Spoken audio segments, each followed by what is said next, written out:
Welcome my dear students. দেখো, আজকের যে ভিডিওটা সেটা ভীষণ ইম্পর্ট্যান্ট। এভাবে আমি বলি না, তার কারণ হচ্ছে অনেক স্টুডেন্ট আছে জিকেতে ভীষণ ভয়, সব সাবজেক্ট ভালো পারে কিন্তু জিকেতে এসে চরমভাবে মার খাচ্ছে।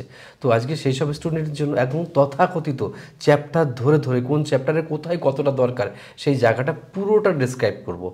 এবং এর পরে মানে পেজ ওয়াইজ আমি তোমাদের কাছে বলবো অবশ্যই খাতা পেন নিয়ে রেডি হও তোমরা। কেন খাতা পেন নিয়ে রেডি হতে বলছি তার অন্যতম কারণ হচ্ছে এই চ্যাপ্টারগুলো হচ্ছে মেন মানে আমি কি বলবো রিসার্চ বেসড ভিডিও, যেখান থেকে এ যাবৎকাল কোশ্চেন তুলেছে এবং যেটা সিলেবাস হতে চলেছে নন টেকনিক্যাল পপুলার ক্যাটেগরি রেলের পরীক্ষার জন্য। এছাড়াও এই সিলেবাসটাও অন্য অন্য পরীক্ষার ক্ষেত্রেও কিন্তু ভীষণ কাজে লাগবে। বেসিক্যালি আমি যেটাকে বিবেচনা করেছি সেটা হচ্ছে নন টেকনিক্যাল পপুলার ক্যাটেগরি। তার মানে রেলের যাবতীয় পরীক্ষা, যেমন টিটি টিসি ক্লার্ক থেকে শুরু করে স্টেশন মাস্টার, গুডস গার্ড মানে ট্রেন ম্যানেজার, তারপর তোমার traffic apprentice, commercial apprentice, clerk cum typist, সমস্ত পরীক্ষার জন্য। তো এই জায়গাটা ভালোভাবে রিকভারি করতে গেলে কিছু যুগান্তকারী টেকনিক কথা তোমাদের সঙ্গে অবশ্যই শেয়ার করতে চলেছি প্রিয় স্টুডেন্টস। তো আমরা একটা কথা বলি, যেটা হচ্ছে যে আর কদিন পরেই তো ভ্যাকান্সি বেরোচ্ছে, জুন মাসে এনটিপিসির ভ্যাকান্সি বেরোচ্ছে। সেদিকে চরম টার্গেট, চরম লক্ষ্য তোমরা অনেকেই রেখেছো। তো সেই জায়গাটাকে রিকভারি বা কভার করার জন্য এই প্রয়াস। আচ্ছা, তার আগে একটা কথা বলি, যেরকম তোমাদের তো জানো যে রেগুলার তোমরা মেসেজ বা ফোন করছো, অসংখ্য ফোন আমাদের কাছে আসছে। তোমরা জানো যে আমাদের অফলাইন ব্যাচ শুরু হতে চলেছে এ মাসেই। তো আমাদের এই মঙ্গলবার থেকে কিন্তু ফুলদমে মানে কি বলবো ওটাকে অ্যাডমিশন শুরু হয়েছে। তো এটা জানানো, জাস্ট জানানো, ঠিক আছে, আর কিচ্ছু না। আর কোয়ারিজ করার জন্য এই নাম্বার রয়েছে। আর নাম্বারের টাইম হচ্ছে দেখো সকাল 8টা থেকে বিকেল 6টা অবধি মোটামুটি খোলা থাকে রোজ। এটাই হচ্ছে আমাদের সিস্টেম। আর বাকি কথা এখন একদমই নয়, আমি চলে যাব এই ভিডিওর মেন প্রান্তে। তো আমরা দেখে নেব প্রত্যেকটা স্টেজ এবং ইম্পর্ট্যান্টলি প্রত্যেকে খেয়াল করবে। খাতা পেন অবশ্যই কাছে রাখো, যার কাছে খাতা পেন নেই সে স্ক্রিনশট নিয়ে রাখবে। আর মুখের কথাগুলো মন দিয়ে শোনো। দেখো কি সিলেবাস হতে চলেছে। জিকে সিলেবাসটা যদি কমপ্লিট করতে পারো তুমি, শুধু এই পরীক্ষা নয় যাবতীয় সব পরীক্ষার জন্য সেরা হওয়ার সম্ভাবনা তোমার থাকবে। এবার আমি আসি। দেখো আমি এক এক করে সুন্দর করে লিখেছি এবং লাস্টে আমি অন্তত 28 থেকে 30টা মানে কি বলবো সে একদম চ্যাপ্টারকে আমি হাইলাইট করেছি। 28 থেকে 30টা চ্যাপ্টারকে হাইলাইট করেছি। ওই 28 থেকে 30টা চ্যাপ্টার মানে স্ট্যাটিক জিকে হোক, জিওগ্রাফি হোক বা ইকোনমিক্স হোক, সব জায়গা থেকে আমি কপি করেছি এবং দেখেছি যে চ্যাপ্টারগুলোতে সর্বাধিক কোশ্চেন প্রিভিয়াস ইয়ারগুলোতে এসেছে এবং আগামী দিন আসা সম্ভব। রেল যেগুলোকে খুব ভালোবাসে, খুব পছন্দ করে, তাকেই কিন্তু কোশ্চেন হিসেবে রেল পরীক্ষার কোশ্চেন পত্রে দেয়। আমরা চলে যাচ্ছি এবার। দেখো প্রিয় স্টুডেন্টস, এটা জেনারেল সায়েন্সের মধ্যে ফিজিক্স, কেমিস্ট্রি, বায়ো থাকে, তোমরা জানো এটা 10th স্ট্যান্ডার্ড। এটা সমস্ত পরীক্ষার জন্য ইম্পর্টেন্ট। আগামী দিনে যেসব মানে টেকনিশিয়ান বা লোকো পাইলট যারা পরীক্ষা দেবে তারা যদি প্রিপারেশান করে তাদের এটা ওই প্রিপারেশানেই কিন্তু হয়ে যাবে, আলাদা করে নতুন করে কিচ্ছুটি করার নেই। তপবন স্টাডি সেন্টার ঠিক সেইভাবে স্টুডেন্টদেরকে সাথে থেকে প্রিপারেশান করে, যেটা সব থেকে ইম্পর্টেন্টলি সিস্টেম সেটা। দেখো তারপরে চলে আসে ইন্ডিয়ান হিস্ট্রি অ্যান্ড ফ্রিডম, মানে স্বাধীনতা সংগ্রামের সময়কাল এবং ইন্ডিয়ান হিস্ট্রিটা পড়বে। এর মধ্যে থেকে কী কী পড়তে হয় সে বিষয়েও আমি বিশদ জানাবো। জাস্ট আমি হাইলাইটগুলো আগে করে নিই। দেখো ইন্ডিয়ান পলিটি, তোমরা জানো পলিটির বিভিন্ন যে ব্যাপার ধারা থেকে শুরু করে। আর ইন্ডিয়ান পলিটি সম্পর্কে তোমাদের তো আইডিয়া আছে যে ইন্ডিয়ান পলিটির মধ্যে যে সংবিধান সেটা হচ্ছে পৃথিবীর সবথেকে বড় সংবিধান। এই সংবিধান লিখতে 2 বছর 11 মাস 18 দিন টাইম লেগেছিল। তো এই এত বড় সংবিধানের অনেক ধারা আছে, 395টা ধারা দিয়ে শুরু হয়েছিল, ঠিক আছে। তার শিডিউল কতগুলো আছে, কোন লিস্ট কী আছে, মানে স্টেট লিস্টে কী আছে, সেন্ট্রাল লিস্টে কী আছে, তারপর মানে অ্যামেন্ডমেন্ট কী, এই সমস্ত কোশ্চেনগুলো কিন্তু এখান থেকে জিজ্ঞেস করে। এবং মানে কোন ধারা, মানি বিল কোন ধারাতে অন্তর্গত, এরকম বিভিন্ন অ্যাটর্নি জেনারেল কোথায় আছে বা মানে এরকম ব্যাপার, ওগুলো নিয়ে আমি ডিসকাস করছি, পরে ডিটেলস করছি। এবার চলে আসি জিওগ্রাফি ইন্ডিয়া এবং ওয়ার্ল্ড, যেখানে পশ্চিমবঙ্গের জিওগ্রাফি খুব কম। তাহলে পশ্চিমবঙ্গের জিওগ্রাফিটা রেলের জন্য খুব একটা ইম্পর্ট্যান্ট নয়, মোটামুটি ইন্ডিয়ার মধ্যে রয়েছে, যতটুকু দরকার ততটুকু পশ্চিমবঙ্গের জন্য, আলাদা করে নয়, ঠিক আছে, বোঝা গেল। ইকোনমিক্সের বেসিক ফান্ডা যেগুলো, তারপর হচ্ছে কারেন্ট ইভেন্ট মানে প্রিয় স্টুডেন্ট যে ঘটনাগুলো তোমার চোখের সামনে ঘটে যাচ্ছে। আমি আর একটা কথা তোমাদেরকে শিওরলি জানিয়ে দিচ্ছি, রোজ কিন্তু ওই মানে একটা সেই একটা হাব দেখিয়ে রোজ সকালে কারেন্ট অ্যাফেয়ার্স পড়ার দরকার নেই। কারেন্ট অ্যাফেয়ার্স সপ্তাহে একদিন করে কারেন্ট অ্যাফেয়ার্স পড়লে সাফিসিয়েন্ট, একদম টোটালি কমপ্লিট হয়ে যাবে। সেরকম ধারণাও এবং পথ প্রদর্শন হিসেবেও আমি তোমাদেরকে দেখাবো যে কীভাবে করতে হয়। আসলে চাকরি পাওয়ার জন্য একটা সিস্টেমেটিক ওয়ে দরকার। চাকরির পড়াশুনো তো ভারতবর্ষে সবাই করছে, কিন্তু চাকরি পাচ্ছে কতজন? যারা সঠিক পথ অবলম্বন করতে পারে তারাই কিন্তু চাকরিটা পায়, বাকিরা কিন্তু খুব কাজ থেকে ফিরে আসে। আর মানব জীবন তো একটাই, তো এখানে নিজের চেষ্টা যখন করবে সঠিক ওয়েতে করার চেষ্টা করো। আমার একটা কথা আমি যা বলি না, সেই কথাগুলো যদি তুমি মন দিয়ে শোনো, তোমার জীবনটা কিন্তু চেঞ্জ হয়ে যাবে প্রিয় স্টুডেন্টস। দেখো, তারপর কারেন্ট অ্যাফেয়ার্স বললাম, তারপর স্ট্যাটিক জিকে। স্ট্যাটিক জিকে তো শেষ নেই, শুরু আছে তুমি জানো। আর স্পেস আর নিউক্লিয়ার প্রোগ্রাম, এইগুলোকে বেসিক, এই বেসিকের পরে আমরা কি করব সেটা নিয়ে আমি ডিসকাস করার জন্য পরের পেজে যাচ্ছি।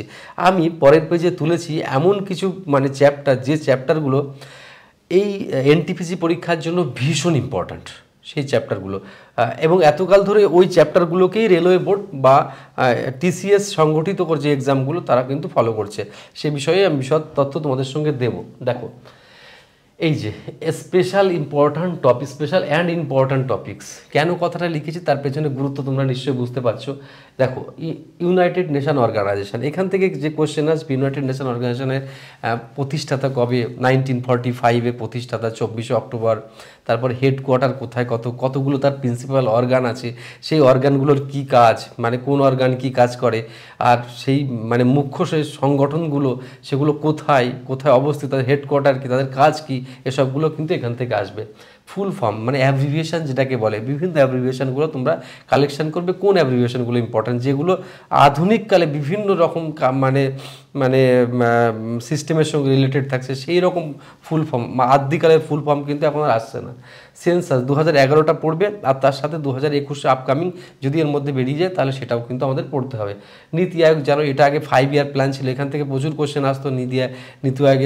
নীতি আয়োগের হেডকে, নীতি আয়োগে কী করা হয় সেইটা, মানে কারা দেখে সেটা, এই সমস্ত টোটাল ব্যাপারটা। অ্যাটমিক পাওয়ার প্ল্যান্ট, বিভিন্ন অ্যাটমিক পাওয়ার স্টেশন যে কাজ করে, কোথায় কোন পাওয়ার প্ল্যান্টটা সব থেকে বড়, কোন পাওয়ার প্ল্যান্টটা আগে হয়েছে, এসব ব্যাপারে আমি কথা বলছি। আগে আমি শুধু টপিকসগুলো বলি, তোমরা দেখো আর তোমরা নোট করে নাও, যে যখন পড়বে একটা করে এরকম টিক মেরে দেবে যে এটা আমার কমপ্লিট হলো, এটা আমার কমপ্লিট হলো, এটা আমার কমপ্লিট হলো, এরকমভাবে।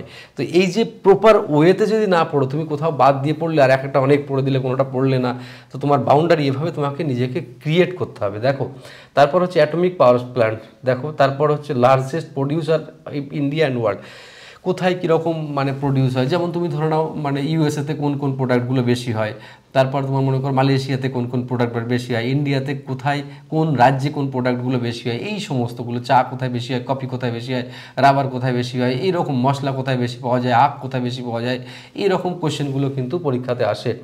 আর স্পোর্টস অ্যান্ড টার্মিনোলজি, কোন টার্মস কোন খেলার সাথে রিলেটেড। আর নর্মালি ক্রিকেট আর ফুটবল সম্পর্কে কম আসে, আসে হচ্ছে যেগুলো রোয়িং থেকে আসে, আর্চারি থেকে আসে, চেস থেকে আসে, তারপর পোলো থেকে আসে, ব্যাডমিন্টন থেকে আসে, এই সমস্ত জায়গা থেকে আসে। এগুলো আমরা আমাদের তপন স্টাডিজের সঙ্গে খুব শর্টকাট ওয়েতে দারুণভাবে আমরা কিন্তু করে দিয়েছি। তো ইম্পর্ট্যান্ট ডে, বিভিন্ন রকম ডে, আর ডের কথাটা তোমরা, ডের মানে গুরুত্বপূর্ণ দিন পরীক্ষার জন্য, এটাকে কিভাবে তোমরা পড়বে। দেখো, যে দিনগুলো সেই বছরে বেশি হাইলাইট হয়েছে এবং যে দিনগুলো ওই পরীক্ষার আগে পরে পড়ছে, সেই দিনগুলোর জন্য কিন্তু পরীক্ষাতে কোশ্চেন আসে। ব্যাপারটা বোঝানো গেল কিছুটা হলো। এবার আসি আর্ট অ্যান্ড কালচার। তোমরা জানো আর্ট অ্যান্ড কালচার, শিল্প সংস্কৃতি ব্যাপারটা সবসময় হাইলাইট দিয়ে পড়তে হবে, তাই এটা কিন্তু অবশ্যই মাথায় রেখো।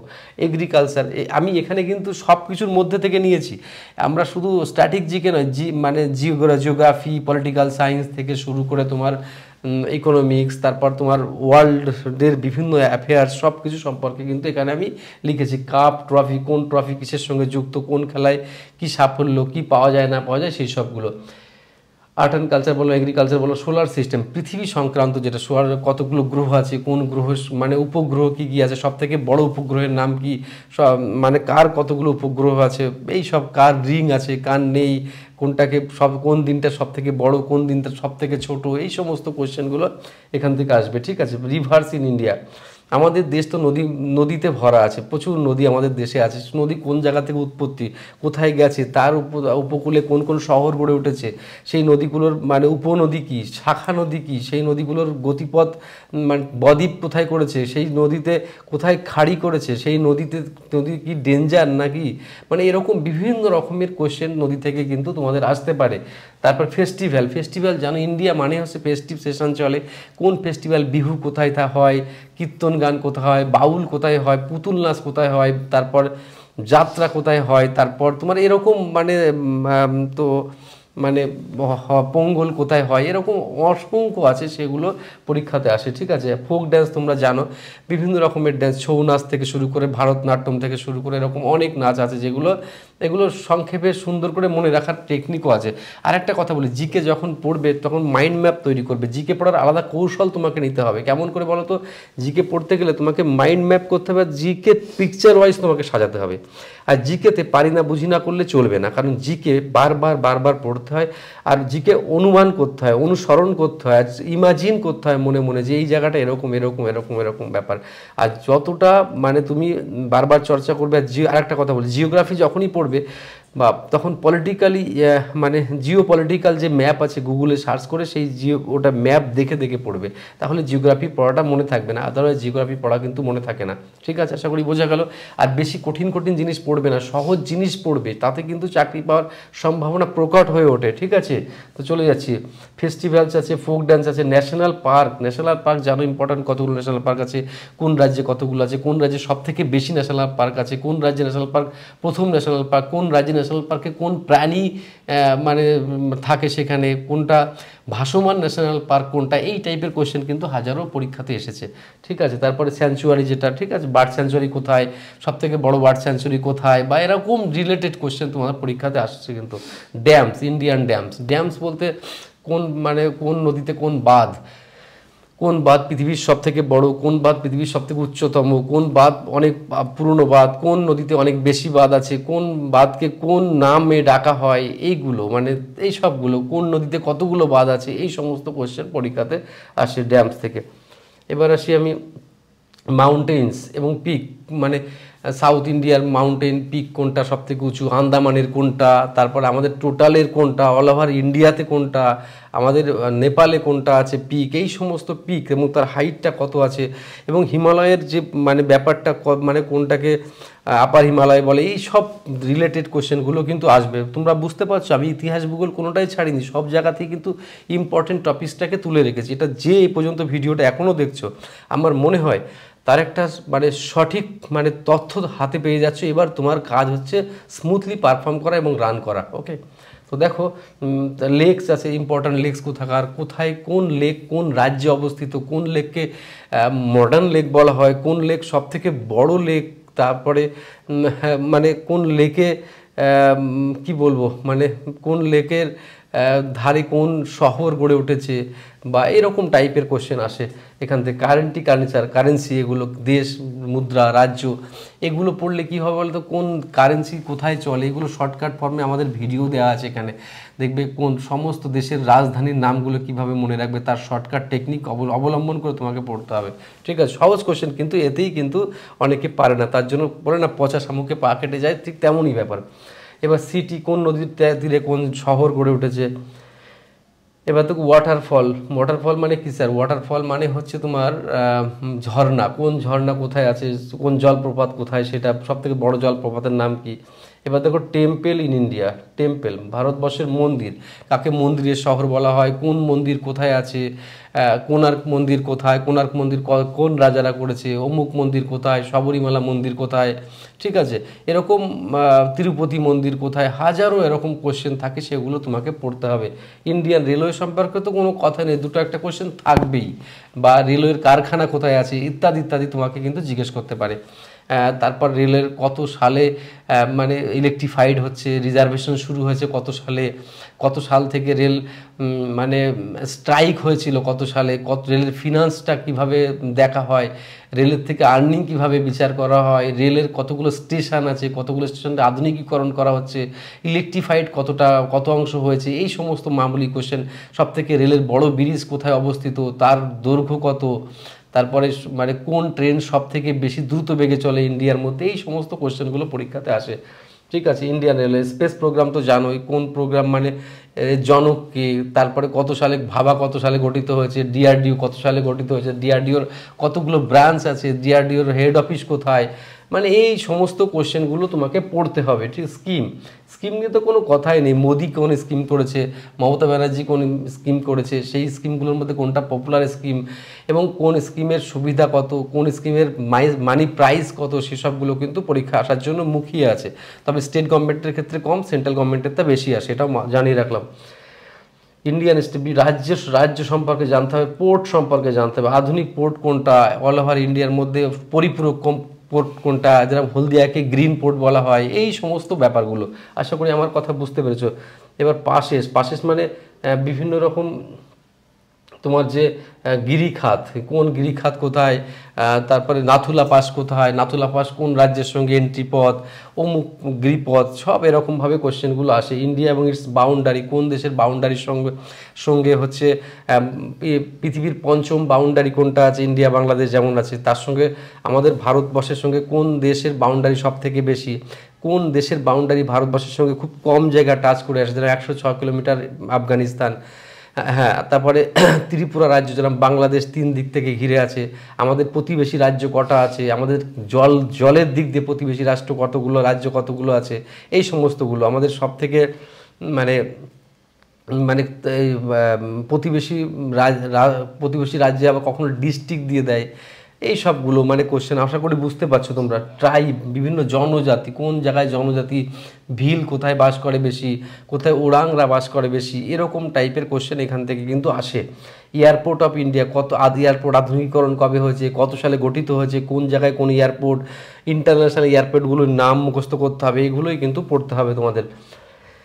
হ্যাঁ, এবার দেখো আর্টিকেল এবং অ্যামেন্ডমেন্ট মানে সংশোধনী মানে বোঝো, যেরকম 42তম সংশোধনীকে বলা হয় মিনি সংশোধনী বলা হয়, সেরকম ফেমাস ট্যুরিস্ট অ্যাট্রাকশন কোন কোন জায়গা আমাদের ইন্ডিয়াতে ট্যুরের জন্য বিখ্যাত, মানে ফেমাস প্লেস অফ ইন্ডিয়া, হাওয়া মহল কোথায়, কোথায় তোমার সর্দার বল্লভভাই মানে সর্দার সরোবর মানে লেক কোথায় তোমার, তারপর তাজমহল কোথায়, তাজমহল নির্মাণ কে করেছে, মানে এই সমস্ত কোশ্চেন আশা করি বুঝতে পারছো। ফেমাস প্লেস, ঠিক আছে, উম্মিদ প্লেস কোথায়, এরকম টাইপের, ঠিক আছে। রক কাট মন্দির কোথায়, বা দাঁড়াও আমি একটা রক গার্ডেন্স কোথায়, এরকম টাইপের অসংখ্য আছে, সেগুলো সব পড়তে হবে। বুকস অ্যান্ড অথর, দেখো রবীন্দ্রনাথ ঠাকুর 1000 বই লিখেছে, তাই মুখস্থ করা খুব কঠিন ব্যাপার, কিন্তু সেগুলো করতে খুব সাজেস্টিভ, সিলেক্টিভ, সুন্দরভাবে পড়তে হবে। তাই বুদ্ধি করে 100-150 বই পড়লেই কিন্তু তুমি মুখস্থ হয়ে পড়ে যেতে পারে কমন। এগুলো বারবার দেখে দেখে কোয়েশ্চেন দেখে দেখে আইডিয়া করতে হবে তোমাকে।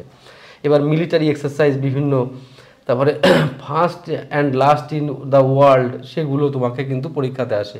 এবার এই যে এতগুলো তোমরা ধৈর্য ধরে পড়লে, এগুলো তোমাদের কিন্তু সঠিক ওয়ে বা সঠিক দর্শন আমি দেখালাম তোমাদের জন্য। কেন দেখালাম দর্শন, তার কারণ হচ্ছে অনেকে বিভ্রান্ত হয়, অনেকে বুঝতে পারে না যে কি আসবে কি না আসবে, তো সেই জায়গাটা একদম সম্পূর্ণ কিওর করে আমি একটা টোটাল দিশা দেখালাম আমার প্রত্যেকটা প্রিয় স্টুডেন্টকে। আমি একটা কথা বলছি না অর্জনকে, সঠিক গাইডলাইন দেওয়ার জন্য কিন্তু এই ভিডিও। তো এই ভিডিওর প্রত্যেকটা স্টেজে আমি যেগুলো বলেছি, এগুলো তোমার একটা পরীক্ষা না, তোমার সামনে যত পরীক্ষা আছে আই থিঙ্ক তোমার ভীষণভাবে কাজে লাগবে। এই তথ্যগুলোই দরকার। আর পড়তে তো সবাই পারে, পড়াতেও তো সবাই পারে, কিন্তু ওয়েটা, সঠিক গাইডলাইনটা, কোচের ভূমিকা এ কিন্তু অপূরণীয়। নিজের জীবন দর্শন কিন্তু সেখানেই দাঁড়িয়ে আছে। তুমি যতটা নিজেকে এলাবোরেটলি পারফর্ম করতে পারবে এবং গুছিয়ে চলতে পারবে, ততই কিন্তু তুমি জীবনের একটা চরমতম জায়গায় পৌঁছতে পারবে। আর তুমি যদি বলো যে তুমি হেরে গেছো, তুমি পারছো না, তাহলে তোমাকে কেউ তুলে দাঁড় করিয়ে দেবে না।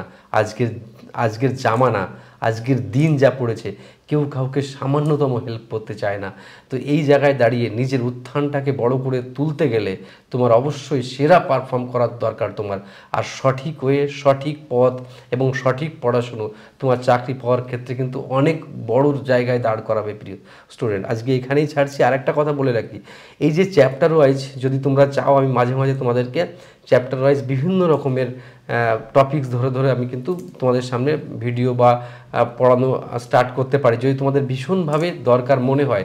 কারণ আমার মনে হয় এত মানুষ পড়ায়, সেটা পড়ানোর থেকে একটা গাইডলাইনটা বড় হিসেবেই কিন্তু আমি এগুলো তোমাদেরকে বলে থাকি। মানুষকে বিভ্রান্ত করা আমার কোনো কাজ নয়। আমি হচ্ছে খুব সাধারণ টিচার, তোমাদের মতোই একজন। আমার এক্সপিরিয়েন্স, আমার চলার পথ, আমার জীবনের যে অভিজ্ঞতা সেগুলোই তোমাদেরকে মাঝে মাঝে শেয়ার করি। এগুলোকে খুব বড় হিসেবে নেবার কোনো দরকার নেই, জাস্ট এগিয়ে চলার জন্য তোমাদের সাথে থাকতে চাই। বেস্ট অফ লাক, খুব ভালো থেকো তোমরা। আবার শর্টলি দেখা হচ্ছে অন্য কোনো নতুন ভিডিওতে। ভালো থেকো।